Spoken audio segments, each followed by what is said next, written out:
Nous allons voir dans cette vidéo les notions de vitesse, de mesure de vitesse et de type de vitesse qui sont restituées au pilote. La problématique n'est pas si évidente que ça. À savoir que la seule façon que l'on connaisse de mesurer une vitesse, c'est en fait de prendre ce que l'on appelle un tube pitot, qui est grosso modo un truc comme ça. C'est un instrument qui a un trou vers l'avant au bout d'un tube et un trou sur le côté. Airflow, donc le flux de vitesse est dans ce sens, donc l'avion est supposé aller de droite à gauche. Les deux choses qu'on peut mesurer, donc, c'est la pression statique qui en théorie va être indépendante du déplacement de l'avion puisqu'elle est perpendiculaire. Ça va correspondre au niveau du sol à la pression atmosphérique au niveau du sol et en l'air la pression mesurée par exemple 200 hectopascales si on est au niveau, en niveau de vol au niveau 320-330. À ça, on va pouvoir confronter la mesure dite de la pression totale. Cette pression, ça va être égal à quoi? Eh bien, ça va être égal à la pression que prend le tube pitot dans la truffe. Encore une fois, à savoir que l'avion va de droite à gauche. Et cette pression totale, en fait, on se rend compte qu'elle inclut à la fois la pression statique et à la fois ce qui nous intéresse, c'est-à-dire la pression dynamique. La pression dynamique étant seulement la pression relative au déplacement de l'air dans le déplacement de l'avion dans la masse d'air. Et cette pression totale, par définition, elle est égale à la pression statique plus la pression dynamique. Et par ainsi, dans un boîtier qui récupère ces deux pressions, donc pression totale, pression statique, et qui soustrait la pression statique à la pression totale, avec un système de membranes avec des ressorts, elles sont calibrées à la pression standard 1013,25 hectopascal et tout, et bien en soustrayant ces deux valeurs, on récupère la pression dynamique. Et la pression dynamique, justement, eh bien, c'est la pression qui représente la vitesse de l'avion dans la masse d'air.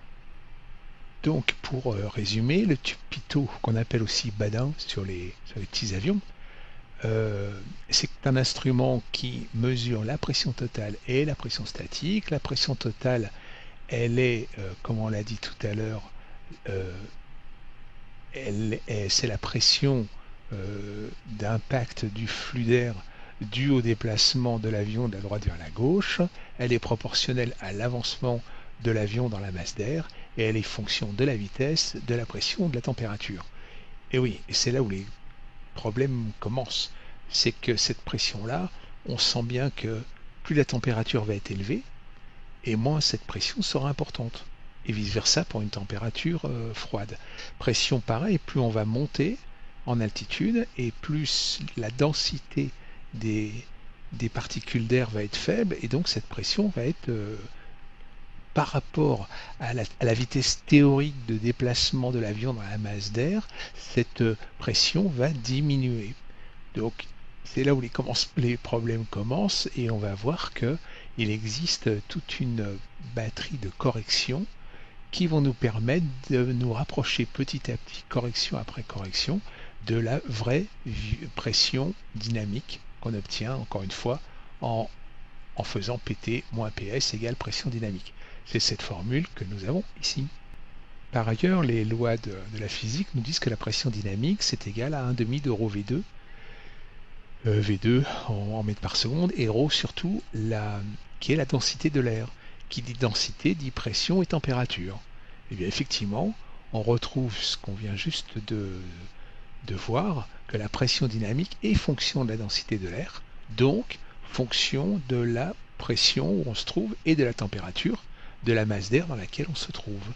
Et c'est pour ça qu'il est aussi important dans un avion, petit, moyen ou gros, de toujours savoir où est-ce qu'on en est par rapport à l'atmosphère standard en ISA, parce que ça aura entre autres un impact sur la vitesse indiquée de l'avion.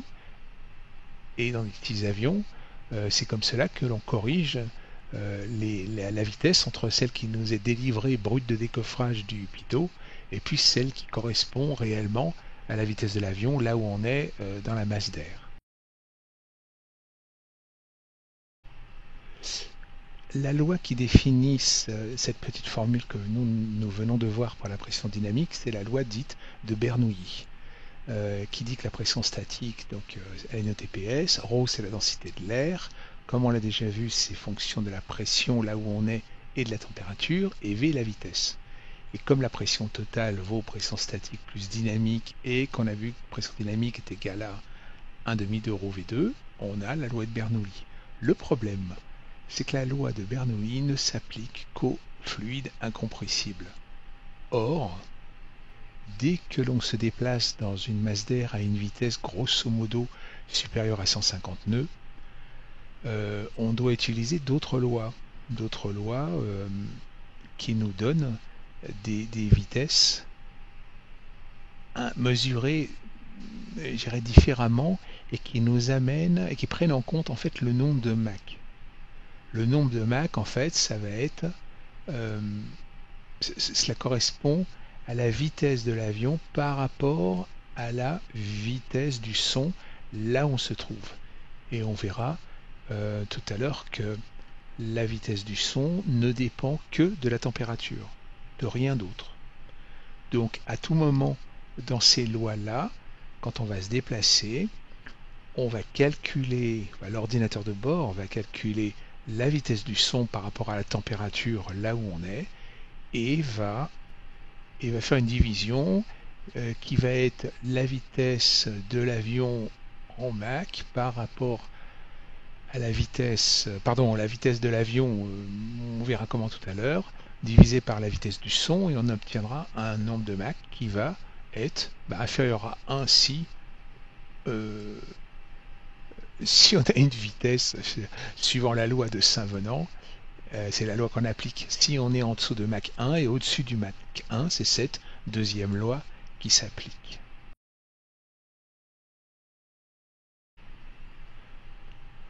Arrive ensuite une notion d'étalonnage, simplement parce que, comme on a vu que le même type de mesure de vitesse, donc tube pitot, pression totale égale pression statique plus dynamique, ce qui nous intéressait, la pression dynamique, d'accord, mais on a vu qu'elle était en théorie, en pratique, tout le temps fausse, puisqu'elle dépend de ρ, et puis il faut arriver à faire correspondre cette mesure d'indication de vitesse théorique par rapport à la vraie vitesse de l'avion.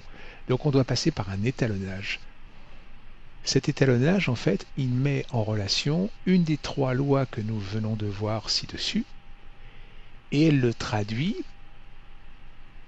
cet étalonnage traduit cette vitesse dans la vraie vitesse de l'avion, en traduisant en fait le delta de pression qui est mesuré sur l'appareil.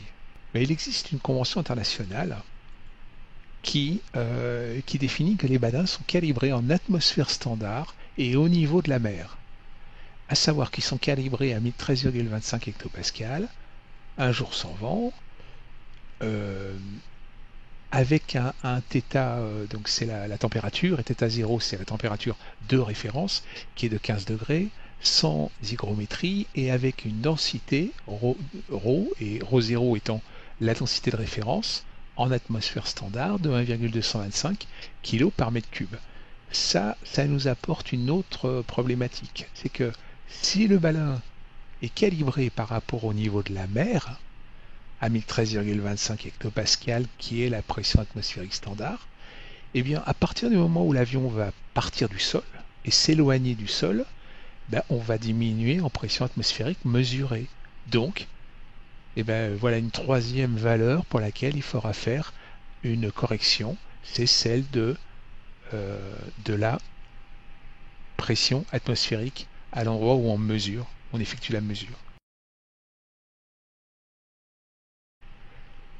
S'ensuit donc, à partir de maintenant, là, on va voir toute une série de vitesses qu'on retrouve dans les manuels de vol des avions, dans tous les cours théoriques qui traitent de ces sujets, toute une succession de vitesses qui vont prendre en compte, qui vont corriger tous les facteurs que l'on vient de voir et qui vont créer des deltas, des différences par rapport entre la vitesse de l'avion réelle, entre guillemets réelle, on verra qu'il y en a plusieurs, de cette notion de vraie vitesse je dirais pas si évidente que ça. Et puis la vitesse, la pression dynamique mesurée par le pitot. La première, c'est l'IAS, Indicated Airspeed, vitesse indiquée. Dans les manuels de vol, en général, et les documentations aéronautiques, vous allez plus souvent retrouver IAS. Dans les documentations traduites, français, VI pour vitesse indiquée. C'est en fait simplement la vitesse indiquée par le badin. Elle traduit donc directement la pression dynamique. Il y a souvent une confusion au niveau de cette vitesse, notamment pour répondre à la question si avec mon Cessna 152, 172, mon PA28, mon Robin, je me retrouve à 7 ou 8 000 pieds d'altitude, l'Alpe d'Huez ou les terrains d'altitude dans les Alpes, si mon manuel de vol me dit que je dois effectuer au décollage une rotation à, disons, 60 nœuds, quand je suis en altitude, est-ce que vraiment je dois faire ma rotation à 60 nœuds? Ou est-ce que, du fait de l'altitude, il faut que je majore quelque chose? Et là, j'avoue que ouais, y a souvent un flottement, une hésitation, on n'est pas trop sûr du bazar là. Donc du coup, on rajoute 10 nœuds, on ne sait jamais. Même chose pour les avions de ligne et notre A320, qui est soumis de la même façon, dans certains points du globe, à des décollages à des altitudes assez élevées. Eh bien, quand on regarde les deux formules de la pression dynamique et les deux formules, je dirais, standards, Fz et Fx que je n'ai pas représenté ici, Fz c'est la portance, Fx la traînée, et Fz pour elle est égal à 1,5 de rho SV2 Cz. En fait, toute cette partie-là, c'est la pression dynamique, et cette partie-là, c'est le coefficient, c'est Z, le coefficient de portance, qui sera dû à la conception de l'avion, l'aérodynamique de l'avion, et aussi à la sortie sur un A320 des flaps et des slats, donc des bords d'attaque et des volets sur les bords de fuite. Ces deux sorties, donc les flaps et les slats, vont bien entendu augmenter la portance de l'avion. En relatif à ça, en face de ça, on a la problématique de densité de l'air là où on est. Si on regarde au microscope, gros microscope, par exemple, la densité des molécules d'air. Ici, on a une densité d'air très élevée, ici un peu moins, et les molécules vont s'espacer, ici encore moins, jusqu'à un vide quasi parfait, où on aura une molécule tous les mètres. Et là, on est dans l'espace. De ce fait, pour une même vitesse mesurée, donc une même pression dynamique, par exemple pour un avion qui irait de gauche à droite, eh bien cette vitesse, pour une même, encore une fois, pression dynamique, ici, elle serait moins rapide que ici, qui elle-même serait moins rapide qu'ici. Puisque ici, dans l'extrême, pour avoir une même pression dynamique indiquée, il faudrait que l'avion aille beaucoup plus vite pour indiquer cette même pression, puisqu'il y a moins de particules d'air.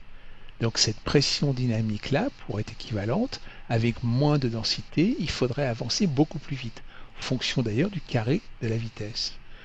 Du coup, comme cette pression dynamique arrive dans la portance de l'avion, eh bien peu importe qu'on soit à 2000 pieds d'altitude, 5000 ou 10 000, si le manuel de vol nous dit la portance pour décoller l'avion est suffisante dans toutes les marges de sécurité qui vont bien quand on arrive à 60 nœuds, eh bien la vraie vitesse, si on la mesurait au GPS, dans une atmosphère rarifiée, serait plus élevée que dans une atmosphère au niveau de la mer. Mais on s'en fout. À partir du moment où le badin indique 60 nœuds, on a la bonne FZ et on décolle. Du coup, on a l'habitude de dire que l'indicated airspeed est indépendante de la ZP, donc l'attitude-pression, ou de la densité de l'air, donc de la température et de la pression atmosphérique. Donc c'est bien l'IAS, un instrument de pilotage. À savoir qu'on ne va pas s'en servir pour calculer le temps qu'on mettra pour franchir un segment de A à B, de B à C, ou calculer son autonomie carburant ou je ne sais quoi. Non, non, ça va être un instrument de pilotage. Le problème, c'est que dès que l'on sort de ces conditions de fonctionnement, c'est-à-dire au niveau de la mer, dans une atmosphère standard, eh ben, l'indication est complètement erronée vis-à-vis de l'indication que l'on recherche dans notre quête de la vraie vitesse. Qu'est-ce que c'est? L'étape suivante dans notre quête de la correction de la pression dynamique pour arriver à une vraie vitesse, c'est ce que l'on appelle la QIAS. On ne va pas s'étendre dessus parce que elle part du principe qu'il existe des imperfections dans l'instrument, dans l'instrumentation, à la fois le pitot, mais aussi les appareils de mesure et les étalonnages. Et donc, on retrouve dans les manuels de vol, où je crois que c'est obligatoire sur le tableau de bord de l'avion, en tout cas sur les petits avions, on retrouve un tableau nous indiquant un coefficient de correction, KI, qu'on va ajouter en fait à la vitesse indiquée, donc l'indicator speed qu'on avait vu juste avant, ici, et IAS plus le coefficient de correction en fonction de la vitesse à laquelle on est, on obtient le QIAS. L'étape de correction suivante, c'est ce qu'on appelle une CAS, une Calibrated Airspeed. En fait, si on réfléchit bien, on a des notions d'erreurs dites d'installation et d'antenne. C'est ce que vous retrouverez dans les docs et dans les cours, qui sont en fait, par exemple, le fait que lorsque on sort les volets de bord d'attaque, de bord de fuite, donc les volets arrière ou les slats devant, bien, quand on regarde le profil de l'aile, au lieu d'être grosso modo en ligne de vol comme ça, eh bien on va être en ligne de vol plutôt comme ça, ou bien plutôt comme ça. Puis ça dépend si on est en phase de montée ou de descente. Bon.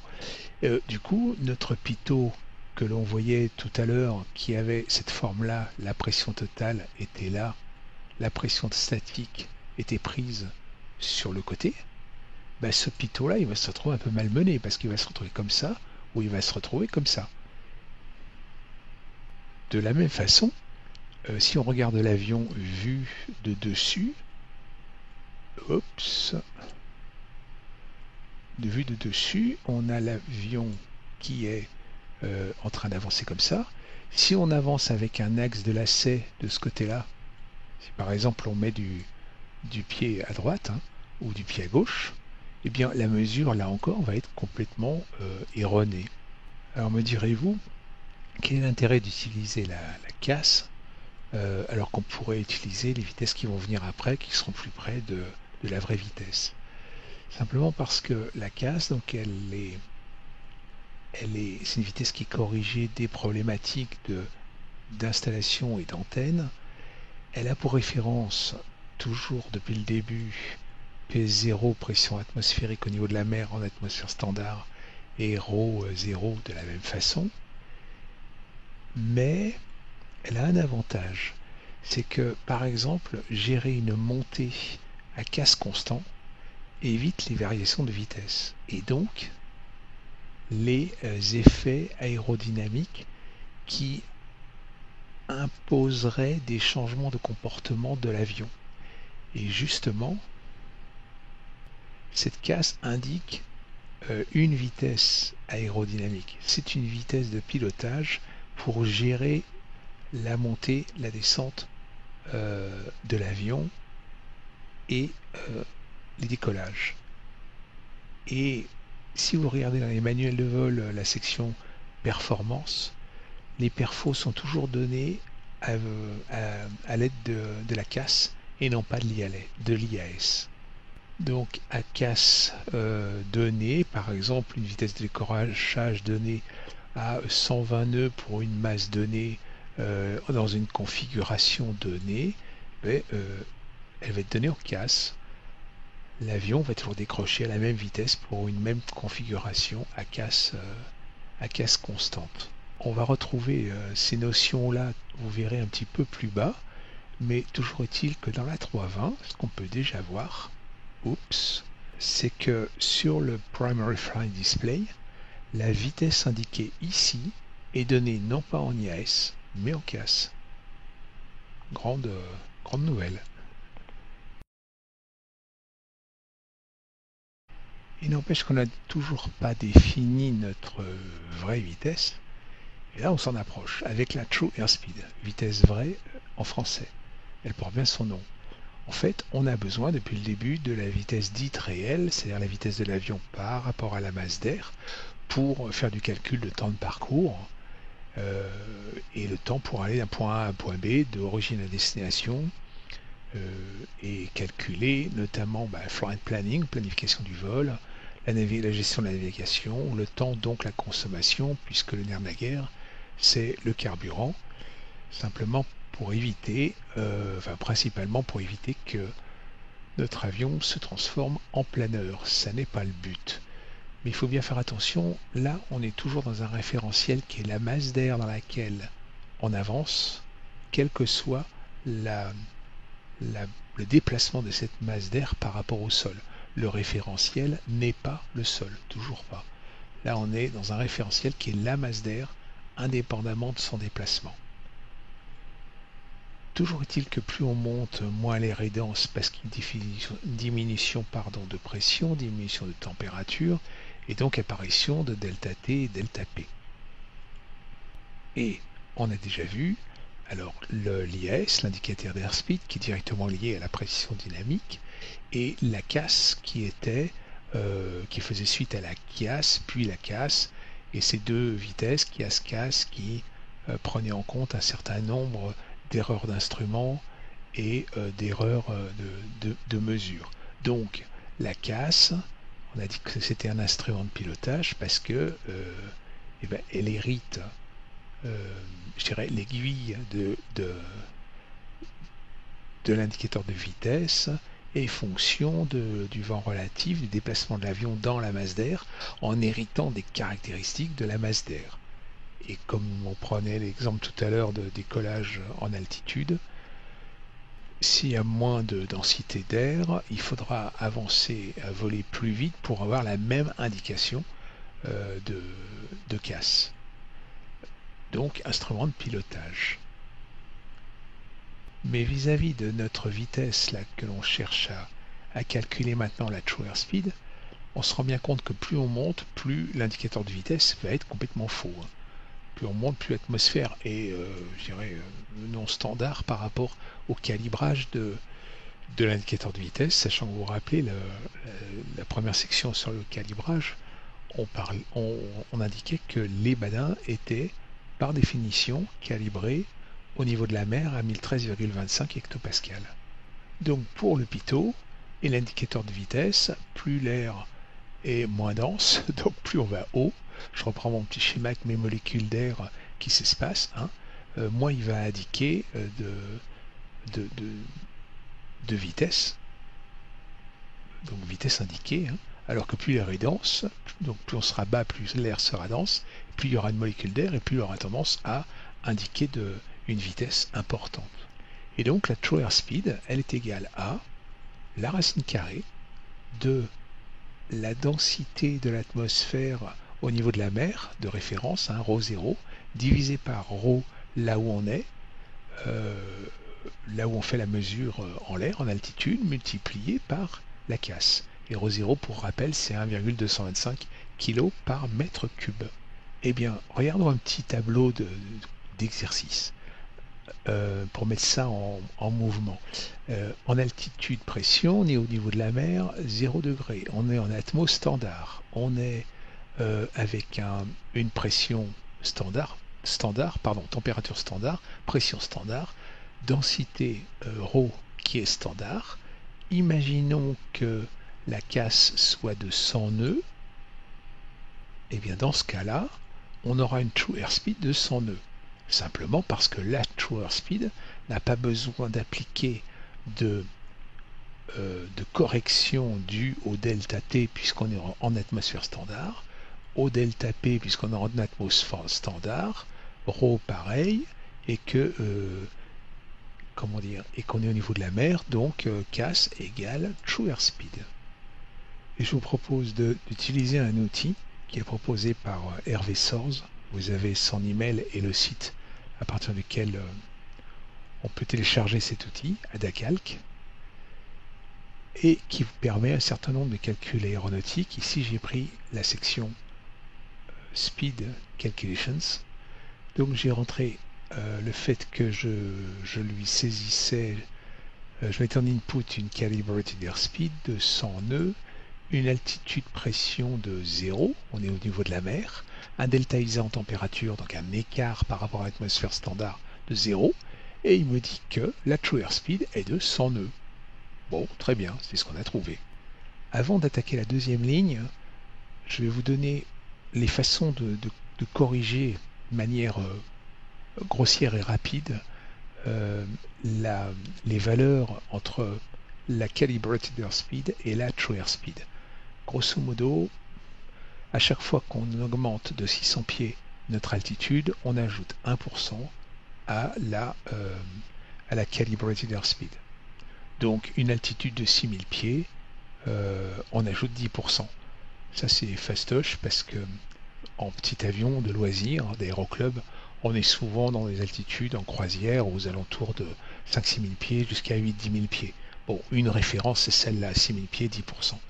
Et à chaque fois qu'on varie par rapport à l'ISA, la température ISA de plus ou moins 5 degrés, donc un delta ISA de 5 degrés, on va augmenter ou diminuer de 1%. Dans notre deuxième exemple, là, on est toujours à une altitude ZP, une altitude pression de 0 pied au niveau de la mer. On est en delta ISA plus 10, ici. Donc on s'attend à avoir une vitesse true airspeed plus importante que la CAS. Par contre, en pression, on est en standard. La CAS de rentrée est de 100 nœuds. Quelle va être la true airspeed? Eh ben, a priori, tenez, 2% de plus. 2%, 5... Oui, 2% simplement parce que plus 1%, toutes les tranches de 5 degrés. Donc, comme on a plus 10, 2% en plus, 2% de 100, ça nous fait 102. Allons vérifier. 102. En calibrated airspeed, on demande de calculer, on obtient true airspeed 102. Bon, très bien. Si on regarde ce que nous propose l'outil de calcul de Hervé Source, on se rend compte qu'à 100 nœuds, en delta ISA plus 10, hein, c'est ce qu'on a ici, on a une CAS de 100 et une true airspeed de 101,7. Bon, l'approximation est plutôt sympa quand même. Si maintenant on est à 10 000 pieds, en température standard, en pression standard, la CAS est de 100 nœuds, qu'est-ce qu'on va avoir en true airspeed?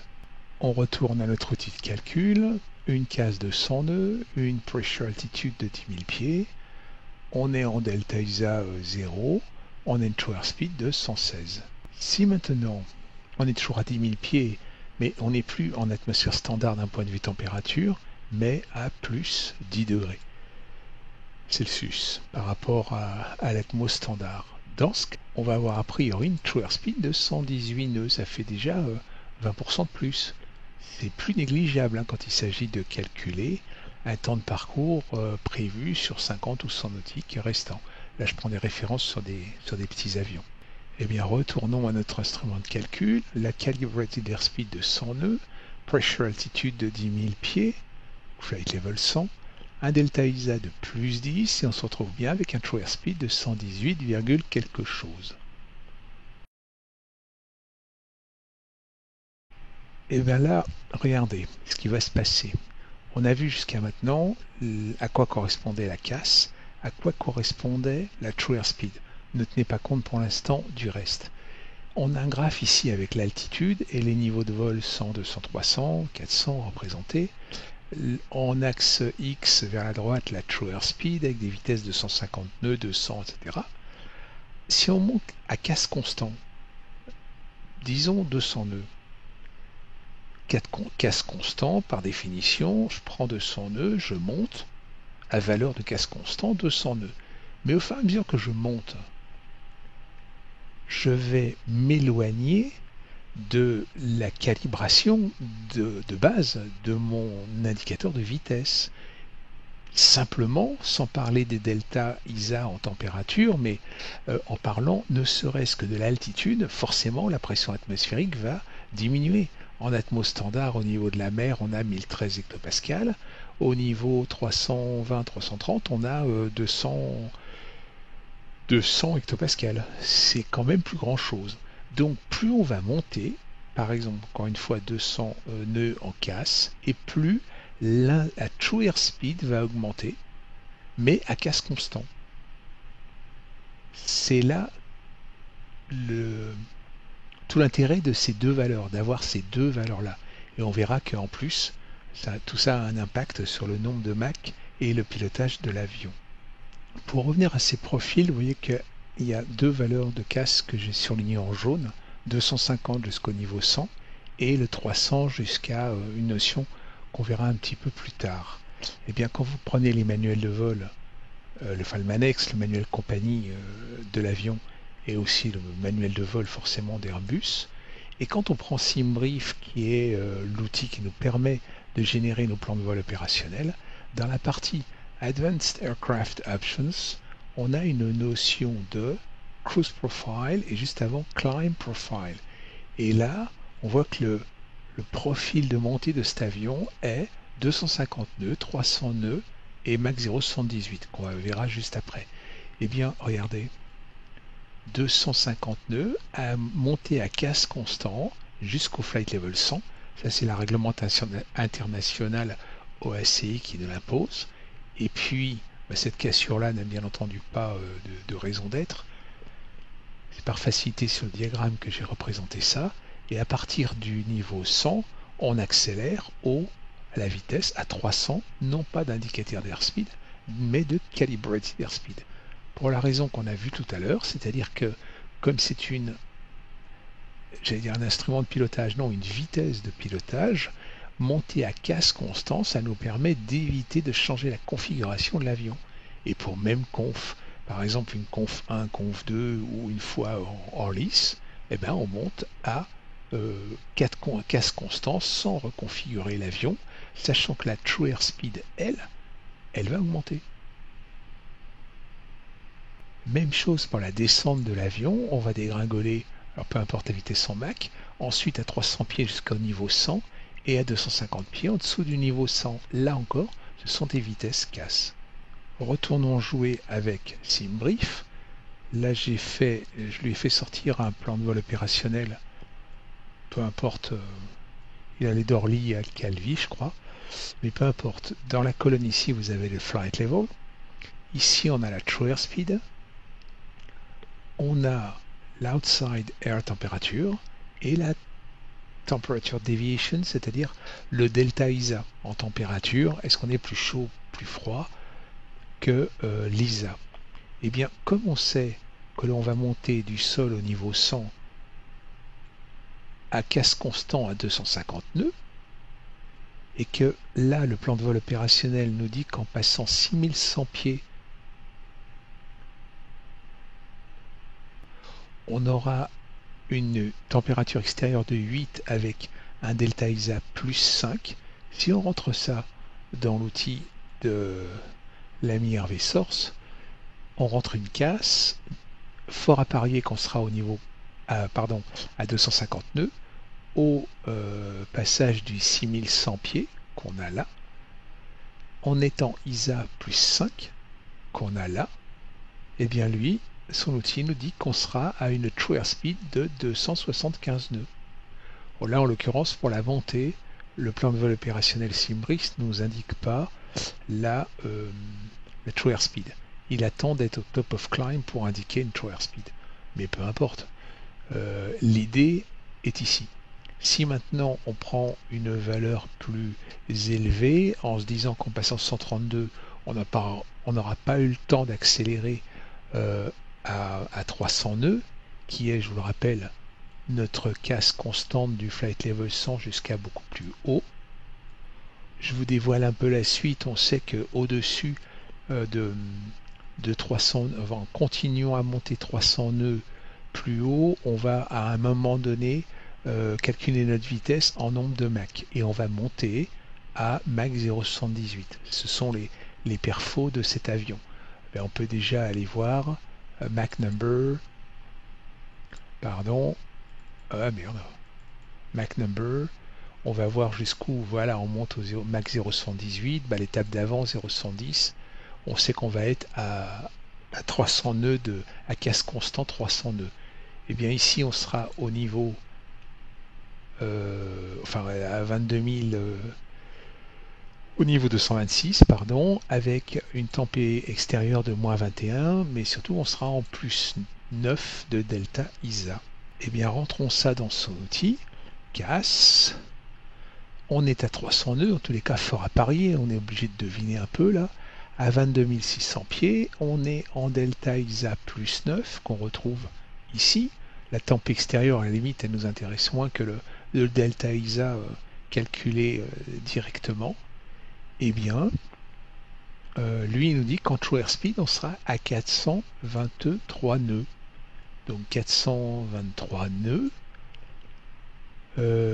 On monte à 300, on est à 22 000 et quelques, 400 et quelques nœuds. Il faut enlever à ça, oui, les corrections dues à l'altitude et au delta ISA. Bon bah une vache près, mon qui est pas complètement erroné. À savoir que en le passant le niveau 20, le niveau 200 et des brouettes, à casse constant 300 nœuds, on est grosso modo à un peu plus de 400 nœuds. Et on voit ici d'ailleurs que ce type de graphique-là est bien entendu à indique les relations entre casse, true airspeed, l'altitude, mais aussi, vous voyez, entre parenthèses ISA, c'est en condition ISA. Et on imagine bien à quoi pourrait ressembler un tel croquis si on indiquait les corrections de température, par exemple. Pour faire venir avec cette vitesse-là, la true airspeed, on sait, en ayant les indications de delta ISA, là où on est en vol, on sait que l'on va voler en true airspeed plus rapidement ou moins rapidement que la calibrated airspeed.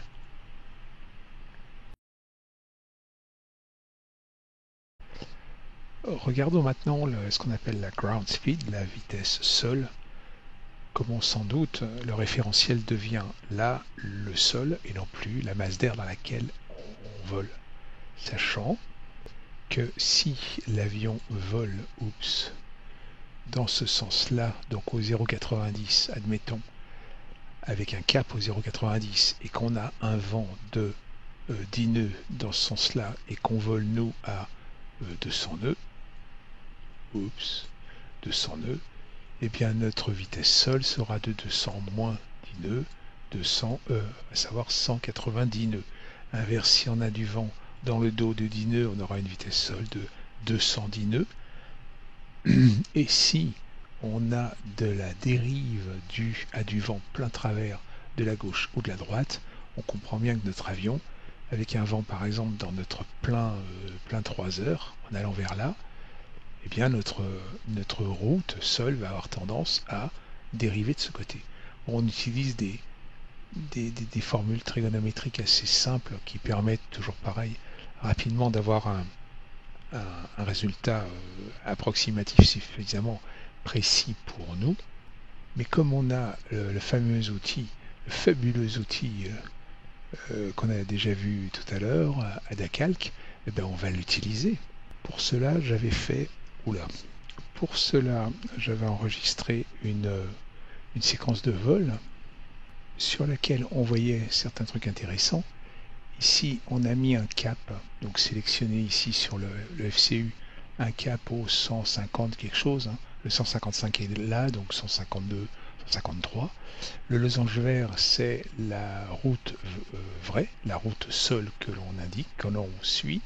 Et vous voyez, je vous en ai pas parlé tout à l'heure, mais sur la 320, sur le Navigation Display, ND, on a à la fois Ground Speed qui est calculé par les calculateurs de vol, la True Airspeed dont on parlait tout à l'heure, elle est indiquée là, et ici on a le vent calculé. En l'occurrence, on a du vent du 270 5 nœuds. Et par rapport à la route que l'on a et le cap que l'on a actuellement, le 270 c'est par là, devant nous à gauche à 10 heures. Si on était au 180, il nous dirait la flèche là serait horizontale. Vous voyez, on peut les rejoindre toutes les deux, elles font en angle droit. Là, on est légèrement sur la gauche, donc il nous indique que notre vent est provenance de devant nous, là, dans nos 10 heures. Et bien, regardez, dans le calculateur de Adacalc, justement, là, on peut lui rentrer la True Airspeed, on l'a ici 372, la route track. Alors lui, il demande la route. Pourquoi pas? La route track, c'est le losange, c'est grosso modo 155, hein, j'ai arrondi. Le wind speed, on a du vent du 0,5 pour 270 nœuds, du 270 pardon, pour 0,5 nœuds. Et bien la ground speed est de 374, c'est ce qui est là. Et il nous indique la route, puisqu'on a rentré la route, pardon, il nous donne le cap. Il doit y avoir un autre menu ailleurs que je n'ai pas trouvé qui permet d'avoir l'inverse. Généralement, on part du heading et on donne le vent et on calcule la route. C'est ce qui nous intéresse. Et bien là, le heading, il nous le donne de 156. Vous voyez, on est grosso modo ici. Ce qui est important à voir, c'est que le vent venant de là, devant nous à gauche, on a un cap qui est là, qui est le blanc. Et bien, on aura une dérive sur la droite. Le losange, là, indiquant la route, va être sur la droite de notre cap.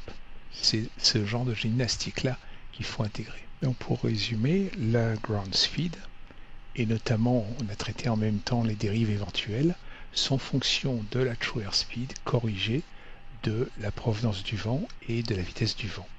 Donc fonction de wind velocity, la composante de vent, l'angle au vent, et la true airspeed. Où est-ce qu'on peut retrouver dans la 320 les notions de calcul intermédiaire comme ça, de route, de vent, de cap? Eh bien, par exemple, en allant, vous voyez, ici, dans un des IRS, une des stations inertielles, en allant monitor IRS, j'ai les 3 IRS, je clique sur la première et on a la track, ground speed, le heading, le true heading, le magnetic heading, donc les différences entre nord vrai et nord magnétique, le vent calculé. Ceci dit, là, on est au sol et on est au stand, donc il a le droit de ne pas être pertinent et de ne pas être précis. Et puis, on l'a vu tout à l'heure sur le système display, là, où on a, le navigation display, où on a aussi ground speed, true airspeed et le calcul du vent. En résumé, pour finir, la true airspeed, c'est la même chose que true airspeed, mais en corrigeant du vent. Un petit calcul, un petit bonus sur la prise en compte du vent, les ground speed et les dérives.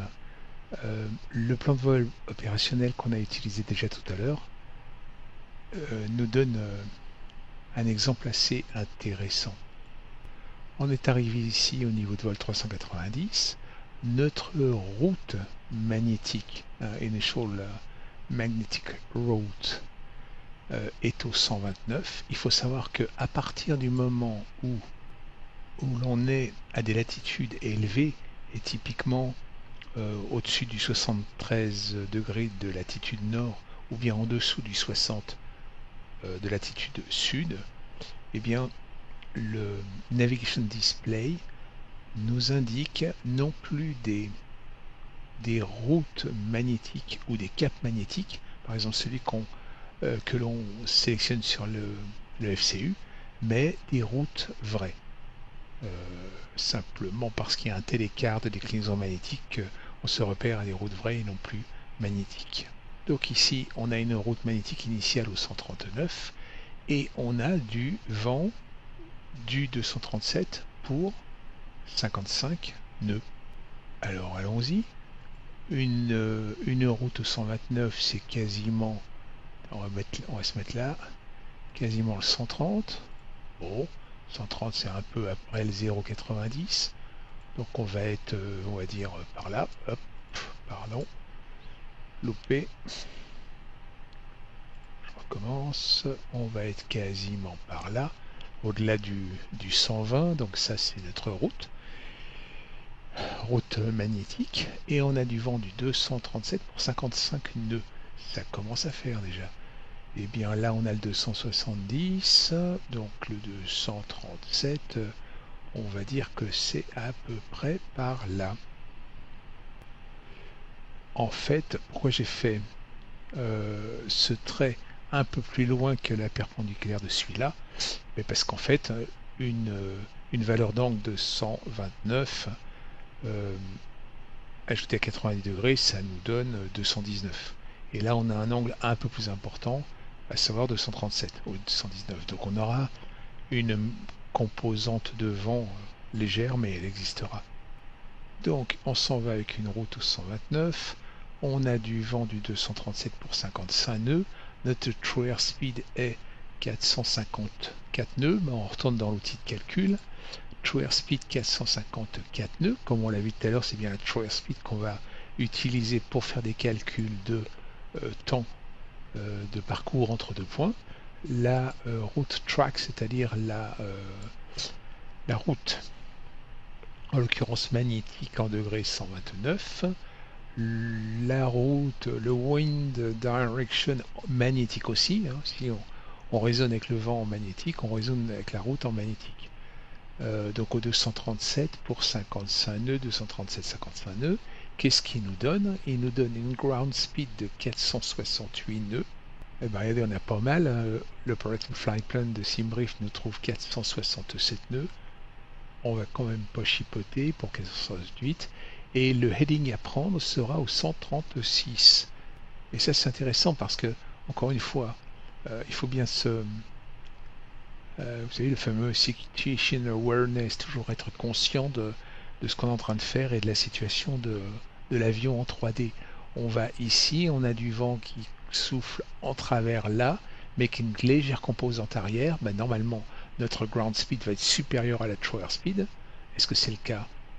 Ground speed 467 pour 454, oui, on a bien une ground speed supérieure et on devrait avoir de la dérive vers la gauche.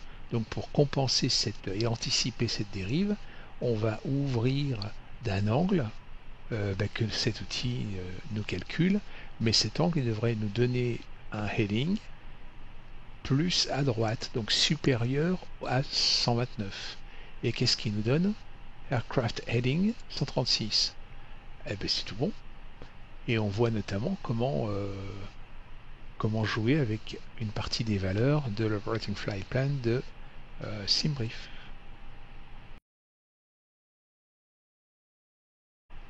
Une nouvelle étape dans notre conquête sur la conquête des vitesses, c'est le nombre de Mach.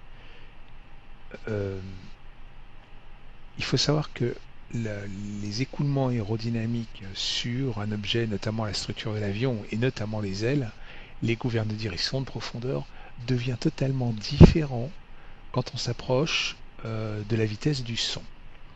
Donc, en fait, si on n'est pas un avion, je dirais un réacteur aviation privée d'affaires qui dépasse le Mach, en tous les cas qui s'en approche et qui le dépasse, ou un avion de chasse qui va la plupart du temps le dépasser, bien, il faut connaître les limitations de son avion en termes de Mach, notamment Velocity Mach, Velocity, je vais y arriver, MMO, VMO, MO pour Max Operating Speeds, les vitesses maximales, et la VMO est indiquée en vitesse en nœuds, alors que la MMO est indiquée en Mach. Et pour repiquer sur ce qu'on a dit tout à l'heure sur les calibrated airspeed, eh bien la MMO est indiquée en CAS, alors que la MMO, comme son nom l'indique, Mach max operating est indiquée en Mac. Et elles sont reprises toutes les deux en fait sur le primary flight display avec des marques et des bandes rouges sur le côté sur l'indicatif d'airspeed. C'est-à-dire, on la verra pas, c'est dommage, on est à la guette. Ici, là, on commence à avoir des barres rouges sur le haut de l'indicatif d'airspeed quand on arrive à la soit MMO, VMO, soit MMO. Alors, comment calcule-t-on le nombre de Mach? Eh bien, comme on l'a sur cette formule-là, le nombre de Mach de l'avion à l'instant T, c'est égal à la true airspeed divisé par la vitesse du son à l'endroit où on est. Et il faut savoir que cette vitesse du son ne dépend que de la température là où on est, notamment température en Kelvin. À quoi ça sert? Eh bien, en l'occurrence, avec un avion ligne qui ne dépasse pas la vitesse du son, il va être certifié pour une valeur de MMO et on va rester en retrait de cette valeur de MMO. On verra quelques exemples tout à l'heure pour la 320. Et le nombre de Mach, on le verra ça sur la vidéo sur les altitudes et les vitesses optimales en croisière, mais elles sont forcément la plupart du temps données en Mach et ce nombre de Mach va nous être très très utile. Donc, comme on vient de le dire rapidement, le calcul du nombre de Mach, déjà, encore une fois pour rappel, la vitesse du son ne dépend que de la température. On note A en général la vitesse du son. La vitesse du son elle est égale à, ça c'est la physique qui nous le donne, 39 fois la racine carrée de la SAT. Alors là encore, je vous renverrai à une autre vidéo sur les températures que je suis en train de faire, mais en très simple, quand l'avion ne bouge pas, la température à l'extérieur de l'avion, comme là en ce moment, eh ben, c'est celle mesurée et point à la ligne, quoi. Vous voyez, comme ici. Là, total air temperature à l'extérieur, plus 15 degrés. Et la SAT, plus 15. So what? Eh bien, en fait, quand l'avion bouge, et notamment à vitesse élevée, l'impact de l'air sur le fuselage de l'avion fait que celui-ci se réchauffe. L'air se réchauffe, la carlingue se réchauffe. Et du coup, la total air temperature, elle va nous donner une température totale mesurée qui va être égale à la température au lieu où on est, plus la température due à l'élément de chaleur du fait de l'avancée.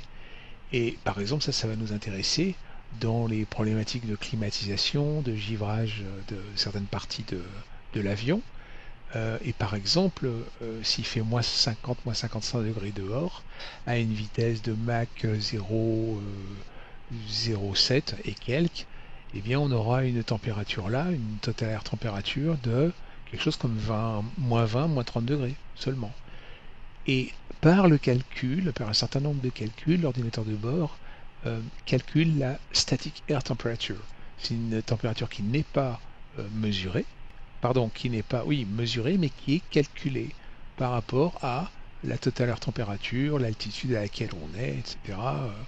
Et on retrouve une static air température. Donc, en résumé, la SAT, c'est la température qui ferait à l'extérieur de l'avion, là où on est en l'air à Mach 0, tout ce qu'on veut.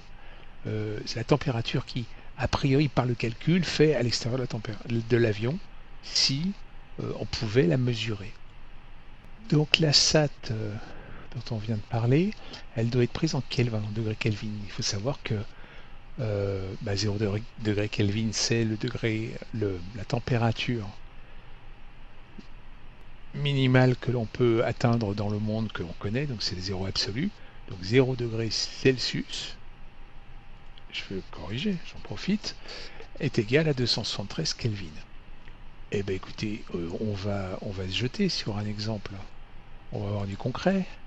On reprend notre plan de vol opérationnel tout à l'heure. On est au niveau de vol 390. Ils disent Mach 0,118. On a une true airspeed de 453. Les légendes sont là. Hein. Flight level, true airspeed et la température, outside air temperature, qui correspond, pour rappeler, à la SAT ici, qui nous serait affichée si on était en vol, static air temperature. eh bien, quelle est la valeur de la vitesse du son à cet endroit-là? On a vu que c'était 39 fois la racine carrée de la SAT. On prend son plan de vol opérationnel, moins 49. On en prend la racine carrée. Pardon. On additionne 273 pour avoir des degrés Kelvin. Là, on a notre outside air température en degrés Kelvin. On en prend la racine carrée. On multiplie ça par 39. 39 fois racine carrée de la SAT. Voilà, je mets ça en mémoire. Ce qu'on peut déjà voir, c'est que la vitesse du son là-haut est de 583 et ce sont des nœuds. Je ne l'ai pas précisé, mais c'est la formule pour obtenir des nœuds en vitesse. Ensuite, je prends la true airspeed, 454 divisé par la vitesse du son qui était 500 et quelques. Donc on va forcément trouver une valeur inférieure à 1. Remise en mémoire. Et on trouve 0,77. Et bien c'est bien ce qu'on a là. Chouette. Ici je vous donne aussi la valeur du nombre de Mach de l'avion en remplaçant le A, la vitesse du son, par 39 fois la valeur de la racine carrée de 273 pour convertir en Kelvin, plus la SAT en degrés Celsius. Je corrige mes formules en même temps. Donc la true airspeed, elle est égale à ça. Retournons voir le petit outil magique qu'on avait vu tout à l'heure. Alors, je suis parti dans son menu Wind Calculation. Je corrige. J'ai pris le bon menu, Speed Calculation. Je lui ai dit que je rentrais la true airspeed, puisque c'est bien ce que l'on a pour le calcul du nombre de Mach. On a une true airspeed à 454 ici. On est à une altitude de pression de 39 000 pieds qui est là, niveau 390. Lui, l'outil va calculer la température en ISA. Et nous, on sait qu'on est en ISA plus 8. Pourquoi? Soit on prend une table d'atmosphère standard et on fait le calcul à la main, soit on prend l'operating flight plan et il nous dit que on est en plus 8. Delta ISA plus 8. Très bien. On calcule et on trouve quoi? 3 speed, c'est celle qu'on a saisie. Mach number 0,777. Regardez, on n'est pas si mauvais que ça. Ça, c'est ce qu'on avait calculé. 0,777. Chouette. Chouette. Et puis là, si on était en vol, je vous parlais tout à l'heure de valeur moins 20, moins 30, grosso modo en croisière. Bah, vous voyez, là, dans ce cas-là, on serait à moins 21. Pas mal, ça. C'est une autre façon de s'approcher de la réalité en utilisant et en cogitant à partir des données de l'operating flight plan et de l'avion.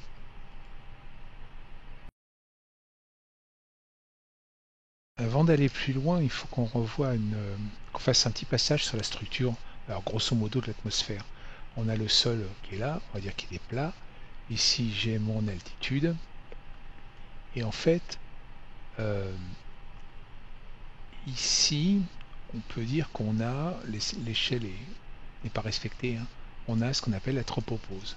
La définition de la tropopause, c'est que si là on a la température, dommage c'est la même abréviation. Voilà, température. On part en atmosphère standard à 15 degrés au niveau de la mer. Ouais, pas facile de dessiner avec une souris. Et on va descendre juste de manière non linéaire, hein. Là, je simplifie à outrance, mais jusqu'à une valeur, si le 0 est ici, jusqu'à une valeur grosso modo de moins 50, je sais pas combien, moins 56 degrés. Là, c'est température, une décroissance non linéaire, arrive à la tropopause.